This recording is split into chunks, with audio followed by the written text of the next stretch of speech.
Dans un moment suspendu entre rire et vérité, les personnalités de la scène culturelle se dévoilent à vous autrement.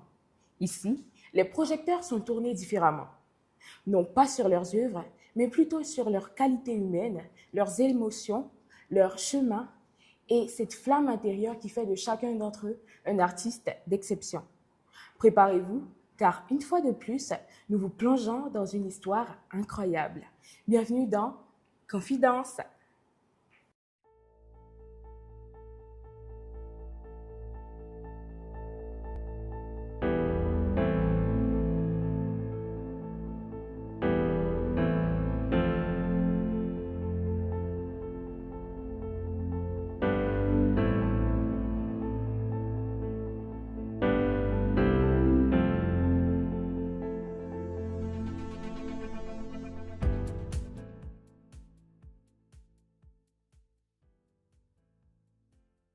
Aujourd'hui, pour ce numéro de Confidence, nous recevons un véritable prodige.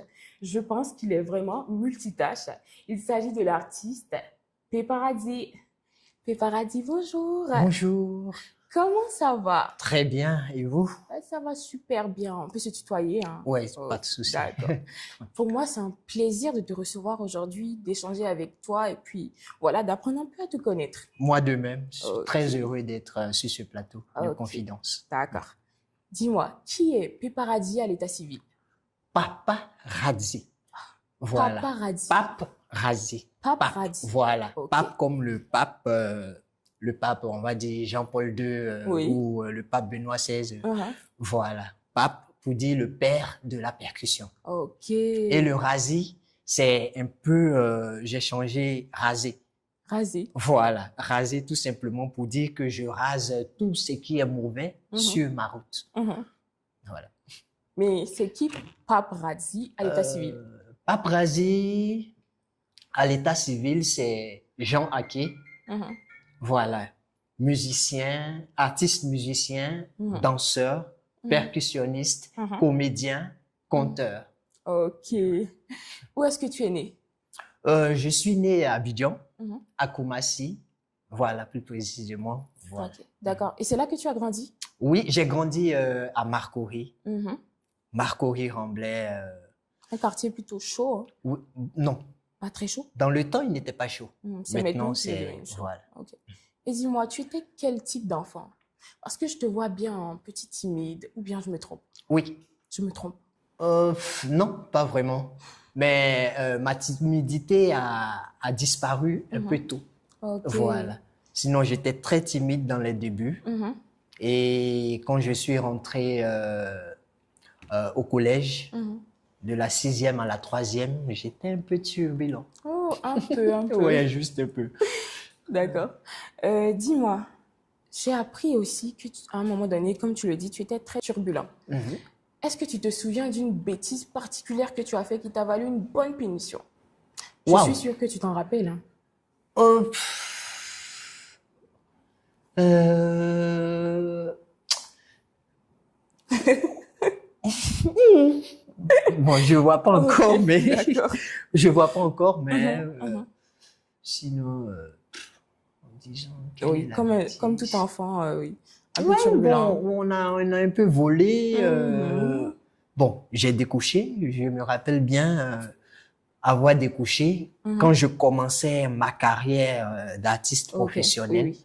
Donc là, c'était plus à l'enfance, on va dire. Oh, bon, pas vraiment. Mhm. J'étais, je pense bien, en classe de première. Ok, donc ça n'a rien à voir. Voilà. Mhm. Mais dis-moi, est-ce que enfant, tu avais un autre rêve qui n'a rien à voir avec l'univers dans lequel tu évolues aujourd'hui? Si, si. Mhm. Oui, dans l'enfance, je rêvais d'être docteur. Mhm. Voilà. D'où me vient le nom Sampé, qui est mon deuxième prénom. Ok. Voilà, Jean Sampé, Mhm. qui est le nom d'un guérisseur, Mhm. un prêtre guérisseur français. Mhm. Voilà, donc je voulais être comme lui, un guérisseur, Oui. mais je n'ai pas perdu cette vocation-là parce que je guéris à travers ma La danse. musique, voilà, Mhm. à travers la danse, à travers l'art en général que je fais. Mhm. Est-ce que tu as grandi dans un univers qui était assez artistique? Non, non. Non, non, Mhm. non, non, non, non, non. C'est toi Non, seul qui as non. décidé d'embrasser cette carrière. Oui, et ma petite sœur a suivi après. Mhm. Mhm. D'accord. Parlons de la première fois où tu as joué aux percussions, un peu plus officiellement. De mes sources, ça remonte à tes 3, 4 ans, c'est ça? 3 ans, oui, 3 ans. 3 ans, C'était à exactement. l'église, Non, non, c'était dans la rue. dans la rue. Oui, dans la Mhm. rue, j'appelle ça un spectacle. Mhm. C'était mon tout premier spectacle où j'étais dans les rues d'Anoumambo. Mhm. Anoumambo, Marcory, Oui. Anoumambo, Mhm. où on habitait. Et là, j'étais avec plein de Petits boîtes, enfants. non, des boîtes. Mhm. Et je jouais seul, en fait. Et un blanc est passé, il a donné, je me rappelle très bien, il a donné de l'argent à ma mère pour m'acheter un tambour. Mhm. Et dans mes souvenirs, je crois que j'ai reçu une flûte. Mhm. Ouais, une flûte à la place du tambour, mais bon, Mhm. ça m'a pas empêché de toujours continuer ce que j'aimais et Mhm. tout, Mhm. jusqu'à maintenant. Ok. Donc, je comprends, de ce que je comprends plutôt, à 3 ans, tu étais déjà la superstar à Marcory parce que tu jouais vraiment bien le tambour. On peut dire ça. Mais comment ça se passait à l'école? Parce que là, il y a deux réalités. Oui. Est-ce que tu étais toujours aussi brillant là-bas? Oui, j'étais brillant à l'école. Mhm. J'étais brillant à l'école. Bon, disons au primaire. Mhm. Au primaire, je n'étais pas trop dans la percussion et tout. C'était école. Mhm. C'est à partir de la quatrième que j'ai fait revivre en fait ce don-là, Oui. où je jouais sur des tables, Mhm. les tables bancs de l'école Mhm. avec mes deux doigts là. Et je peux le faire encore parce que c'est quelque chose de magique Mhm. que je n'ai pas laissé. Et comme ça, je chantais aussi. Mhm. Toujours brillant, je savais faire la part des choses, même si Mhm. j'amusais souvent la galerie Oui. en classe et tout ça. Ouais, j'étais le petit, on Mhm. va dire. Donc, on va dire que depuis l'enfance, c'est un don de Dieu, en quelque part, ton talent. Exactement, Mhm. exactement. C'est un don de Dieu. Mhm. Bon, ça vient quand on me pose des questions, comment tu as appris? Je sais pas comment répondre. Mhm. Je l'ai pas appris. C'est C'est quelque tout chose ce qui qui, était voilà, simplement ancré en toi. exactement. Mhm. Mhm. Parlons maintenant de l'après-troisième. Mhm. Après la classe de troisième, tu entres dans un lycée artistique. C'est ça, avec l'appui de tes parents. Oui, avec Mhm. l'appui de ma mère, De ta mère. voilà, parce que j'ai grandi avec ma mère. Mhm. Voilà, et c'est elle qui m'a poussé. Mhm. Vraiment, elle a poussé son fils, comme si elle savait que c'était la route qu'il fallait prendre pour moi. Mhm. Donc, et je l'ai emprunté avec les conseils de maman et tout, Ok. jusqu'à là. Et là, tu t'orientes vers quel domaine en particulier? Parce que l'art, c'est vaste, hein. Mhm. Je suis plus dans la musique. Quand tu entres Je- au lycée technique, au lycée d'art. Au lycée d'art, j'ai fait le théâtre. Là-bas, il y avait trois filières. Mhm. Il y avait l'art plastique, la musique et le théâtre. Et Oui. moi, j'ai opté pour le théâtre. Pourquoi? Sachant que tu étais déjà dans la musique. Bon, je savais faire aussi la comédie. Mhm. Voilà, je savais faire aussi la comédie. Je jouais, j'ai même fait Ozo dans le temps. Mhm. Bon, Ozo, j'ai commencé les répétitions Oui, ok. et avec les parents qui n'aimaient pas trop ça, Mhm. donc À un moment donné, tu as dû voilà, je arrêter. terminais pas. Mhm. Mhm. Donc, tu étais bon en musique. Tu as continué en art Mhm. au lycée, au théâtre plutôt. Qu'est-ce que tes parents ont vu en toi vraiment pour t'accompagner, t'encourager dans ce chemin? Parce que c'est vraiment pas typique, hein. On se dit après la troisième, mon enfant va continuer ses études, mais qu'est-ce qu'ils ont vu comme potentiel surtout? Ma mère savait déjà le don que j'avais, Mhm. puisqu'elle me suivait depuis et je tapais partout en fait. Donc, Mhm. elle m'a dit, mais pourquoi ne pas envoyer cet enfant-là à l'INSAC? Mhm. Pourquoi ne pas essayer? Parce que c'était comme si c'était Dieu qui parlait à travers elle en Mhm. me disant, en disant, bon, mon fils va par là et Mhm. tout. Et j'ai suivi. Oui. J'ai suivi. Mais c'est quelque chose que j'aimais, en fait. Donc, Mhm. je n'ai pas, je peux pas résister. Oui, c'était un appel Exactement. plus fort que toi. Exactement. Euh, après le bac, H3, c'est ça? H3. Tu continues. mais cette fois, tu t'orientes vers la danse. Oui, mais en première année, Mhm, à l'École nationale de théâtre et de danse, mhm. il y avait le tronc commun. Oui. C'était la danse et le théâtre. Mhm. Et c'est après la première année que j'ai opté pour la danse. Parce que... Puisque j'avais des notions en comédie, je Mhm, voulais plus agrandir mon champ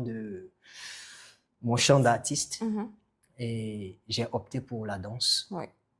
Et là encore, ça a été vraiment la Dur, bagarre. c'était dur. Oui, c'est vrai que j'étais bon danseur, Mhm. mais à l'INSAC, on, vu que j'avais ce don-là De percussion. voilà, de percussion, j'étais plus sollicité pour jouer pour les autres. Et Oui. même j'enseignais mes amis. Ok. Oui, étant étudiant, j'enseignais même mes amis à la percussion Mhm, et tout. Donc, ça fait que je n'ai pas réellement dansé comme je voulais. mhm, Parce que à chaque fois, on me sollicitait pour jouer pour les plus grands, c'est-à-dire ceux qui sont en troisième année, mhm. quatrième année et tout. Même pour ma classe, je jouais au lieu de danser. Oui, parce Voilà, que tu parce étais qu'il n'y plus avait pas de catégorisé. percussionniste Mhm, et tout. Donc, j'aidais tout le monde à la. mhm. Mm. Parlons de ton expérience avec la compagnie Kassoutri. Est-ce que je le dis bien? Oui, c'est ça, Ok, Kassoutri. d'accord. Explique-nous un peu l'histoire de sa fondation. Parce que tu étais au cœur, hein, c'est ça? Oui, exactement. Mhm, J'étais au cœur de Kassoutri. Ça a commencé depuis le lycée d'enseignement artistique, le mhm, LEA. On a nourri cette idée-là à 5. On va dire, on était 5.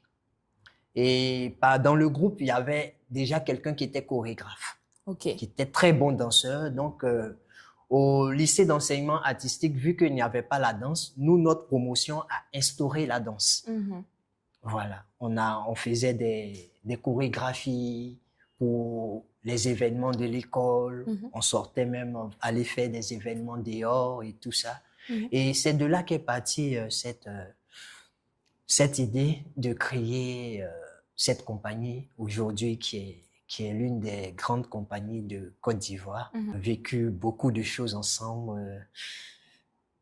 Voilà, Ok. pour l'instant, c'est...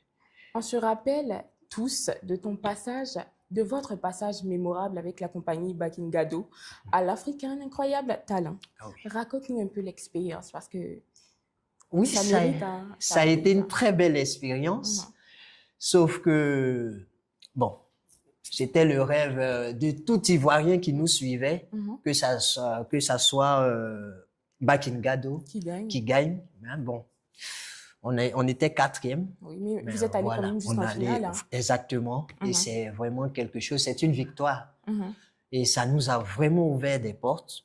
mhm, On a voyagé, on a tourné pas mal, et voilà. mhm. Raconte-nous vraiment un beau souvenir que tu as de ton passage aux compagnies Kassoutri et Bakingado. Un seul, hein, un seul. Oh, un souvenir. Mhm. Tu as... Là-bas aussi, je dansais pas beaucoup, hein. Mhm, Ben, où j'ai dansé, c'était un spectacle qui s'est fait à l'INSAC. Voilà, où j'ai dansé une danse qui s'appelle le collé, mhm, où c'est moi-même qui ai monté la chorégraphie. mhm, Parce que j'aimais beaucoup cette danse, donc j'ai fait des recherches mhm. sur cette danse-là. Donc j'ai monté ça, c'était vraiment un moment, Mémorable. vraiment, où je me suis laissé emporter. Je me suis vraiment exprimé à Mhm, travers la danse. mhm. Voilà. D'accord. Et avec Bakingado, c'était à l'Afrique un incroyable talent. Hein. Mhm. Disons nos 3 passages, c'est-à-dire le passage éliminatoire, la demi-finale Et la et la finale. finale. Mhm. Et vraiment, il y a eu des moments de tension parce que le stress et tout. Donc, il y a eu des petits palabres quand même avec Bakingado. Oui, Oui, ça se comprend. oui. Et on a fait une tournée même en 2023 où on est allé